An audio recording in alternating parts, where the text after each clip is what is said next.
Ignition sequence start.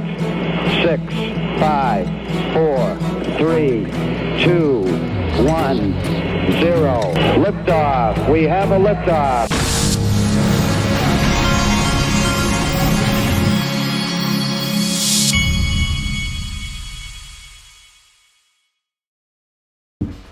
Hey everybody, this is the Digital Asset Investor, and I wanted to talk about Linqto to start out today. They sent a statement. I was waiting for a statement. I can't just come out and talk about, like in this case, there was they've got a disgruntled employee who filed a lawsuit against Linqto. It's been like, in social media, it's been blown up completely into something that it's not. By some influencers who no longer work with Linqto but did, and they were let go because of lack of performance. And so you have to consider the source there. But here's the statement from Linqto, and I grew up in small. My dad was always a small businessman, and I was taught from an early age that, this now in the United States of America, doing business, lawsuits is almost, no matter if you do the right thing, wrong thing, doesn't matter. Lawsuits are almost like an expense line item when you're in business. It's just a cost of doing business. Occasionally, you're either going to have a disagreement or you're going to have it could be 1,000 different things. There's all kinds of things that can happen, and you can be in the total right, but then you got to spend months and even years proving that you're right. And so this situation is not much different than that, in my opinion. But here's Linqto's statement. Everything I just said was just me talking. This is Linqto's statement. Linqto is currently involved in a lawsuit initiated by a disgruntled former employee, not by the SEC, despite some reports suggesting otherwise. The company will be defending itself vigorously against the former employee's false allegations. Linqto provides investment options through special purpose vehicles, SPVs, in its Liquid Shares LLC series, where each unit represents a share in a private company. These investments are documented through an operating agreement and subscription agreement under Linqto Liquid Shares LLC, a series LLC designed to safeguard investor assets. This is the important part. And cash, even in the event of bankruptcy. In other words, even if Linqto went bankruptcy, my shares in the SPVs, that's not going anywhere. It has nothing to do with their bankruptcy. It's my shares. Well, here's the last part. Deloitte, one of the largest accounting firms overseas, the auditing of Linqto, its subsidiaries and its SPVs, all assets, cash flows, and revenues associated with these entities have been audited by Deloitte under PCAOB standard. Audited, unlike Tether, which is just an attestation. But I want to drive the point home. I was going to tell you a little story. This when my father was in the home building business. I remember, I don't remember all the details of it, but he got sued one time. Because that, like I said, that's part of it in business. And the people were claiming that somehow he had built a house that was making them sick, whether it was the air conditioning system or whatever. Well, so and that was back before social media. Now in social media, the way that things happen now, anybody who was an enemy of my father or a competitor could have then taken to social media like you see now. They could have taken to social media and said, "Oh, see, he's being sued. He's being sued because he's making people sick when they move into his houses." That's the kind of thing that they could do this day and time. That's the kind of thing you're seeing now by people with nefarious intent. But then here's the problem with that. Lawsuit filed. Well, guess what happens in the end of that lawsuit? What happens is someone goes in to look at these air conditioning ducts, and they come to find out that this particular family was burning incense in the home, like all the time, to the point that it was caked in the vents. So what was making them sick was that they were burning all these incense in the house, and then they turned around and sued my father to try to blame it on the builder. Okay?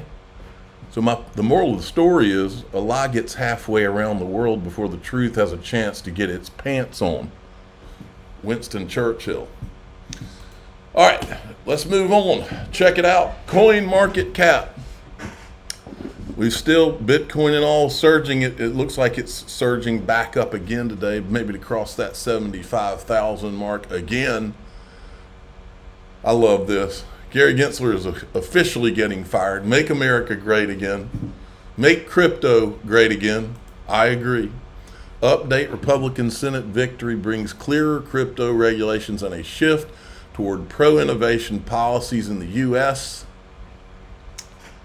Boy, what if he gets the House, the Senate, everything?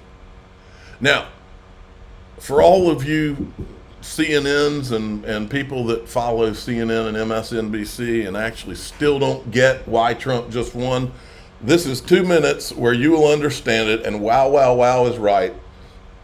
These guys are sitting there. You know what the problem with these guys is? All the guys that are sitting there acting like they're being schooled, they're just a bunch of liars, and they know they know why Trump won. They're just a bunch of dishonest people that try to pretend like they don't understand. But this is why Trump got elected. This is a mandate. He's won the national popular vote for the first time for a Republican, for the first time since 2004. This is a big deal. This isn't backing into the office.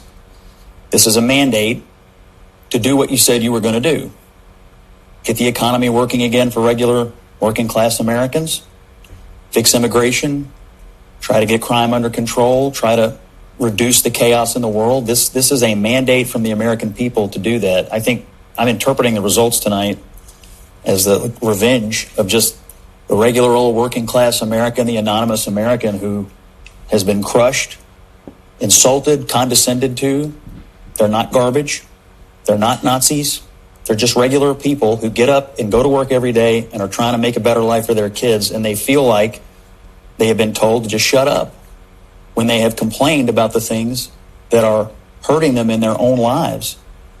I also feel like this election, as we sit here and pour over this tonight, is something of an indictment of the political information complex. I mean, we've been sitting around here for the last couple of weeks, and the story that was portrayed was not true. I mean, we were told Puerto Rico was going to change the election. Liz Cheney, Nikki Haley voters, women lying to their husbands. Before that, it was Tim Walz and the camo hats. Night after night after night, we were told all these things and gimmicks were going to somehow push Harris over the line, and we were just ignoring the fundamentals. Inflation, people feeling like that they were barely able to tread water at best. That was the fundamentals of the election. Immigration, letting 20 million illegal immigrants in this country so that you can replace the voters that you've pissed off. And so I think that both parties should always look at the results of an election and figure out what went right and what went wrong. But I think for all of us who cover elections and talk about elections and do this on a day-to-day basis, we have to figure out how to understand, talk to, and listen to the half of the country that rose up tonight and said, we've had enough. Man, it is so enjoyable. And this is enjoyable too. This is one of the guys from the, that guy's place. Are you concerned that Trump might be elected again? Sure. I think it's very likely. And if it happens, it is likely to be the kind of like the death blow to what remains of the global order. Oh, that is so sad. And he says it openly.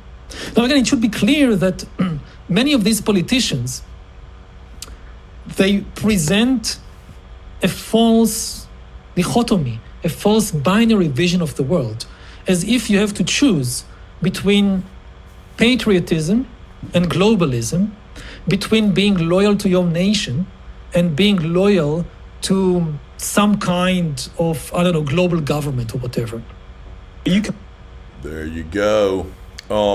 Now, look at this. China says it hopes for peaceful coexistence with the United States. We respect the choice of the American people. Cameron Winklevoss, imagine how much we are going to accomplish in the next 4 years now that the crypto industry won't be hemorrhaging billions in legal fees fighting the SEC and instead investing this money into building the future of money. Amazing awaits. Then Tyler Winklevoss, dear Senator Warren and Gary Gensler, thank you for making last night possible. The crypto army couldn't have done this without you. Look at this picture, by the way. Trump, and then there's Dana White and Elon Musk. How cool is that? I mean, we got the A-team coming in now, not these clowns we've been watching that can't even form a sentence, half of them. The anti-crypto army was the biggest political blunder in history, Senator Warren. You suck. I just thought she needed to know. Look at this. Republicans have won the Senate. Tim Scott will replace Elizabeth Warren as head of the Senate Banking Committee, opening the door to investigate and uncover the truth behind Operation Choke Point 2.0. These people have to pay for what they've done, folks. And it's because it's not for just to get retribution. They have to pay for crimes. Many crimes have been committed. The big win for crypto here is Bernie Moreno unseating Sherrod Brown in Ohio. Let's talk about that. Yeah, explain the significance of that. Who's Sherrod Brown and why is his unseating so important for the crypto industry? Yeah, Sherrod Brown is the current chair of the Senate Banking Committee, and a Democrat. He is a big ally of Senator Elizabeth Warren, who's senior on the Senate Banking Committee. I would say he has not been good for crypto. He hasn't been the most vocal, outspoken opponent, but Fair Shake spent the most money of any race in this race. Crypto money, I think when I looked yesterday, they had spent $20 million in this race. Wow. On Sherrod Brown in favor of Bernie Moreno. Because Sherrod Brown gets an F strongly against crypto. Yeah. I mean, he even voted against things like SAB 121 repeal. Yeah, I mean, even when Democratic senators voted for that, right? So he is and the Senate Banking Committee oversees the Securities and Exchange Commission, right? And so that committee is integral to financial regulation in America, and he is a major roadblock to getting anything done, right? If you had even just a moderate on crypto in charge of that as a Democrat, we might have seen Fit 21 come up on the floor in the Senate, or stable coins or something. For crypto to spend so much money and unseat a guy who it was so important in the Senate, this is a shot across the bow against every anti-crypto member of Congress right now. This shows that the industry can flex muscle and deliver. This is Brian Armstrong. He said this in Aftermath. Welcome to the new members of America's most pro-crypto Congress ever. 219 plus pro-crypto candidates and counting have now been elected to the House and Senate. Tonight, the crypto voter has spoken decisively across party lines and in key races across the country. Americans disproportionately care about crypto and want clear... Huge. Okay, in DAIXRP.com, I've got so much more from the election and how it has to do with crypto and what I think needs to be done and all this. We're going to keep going through it. I'm the digital asset investor. I'm not an investment advisor. This is for entertainment purposes only. Please subscribe, hit the like button, tell your friends and family. Away we go.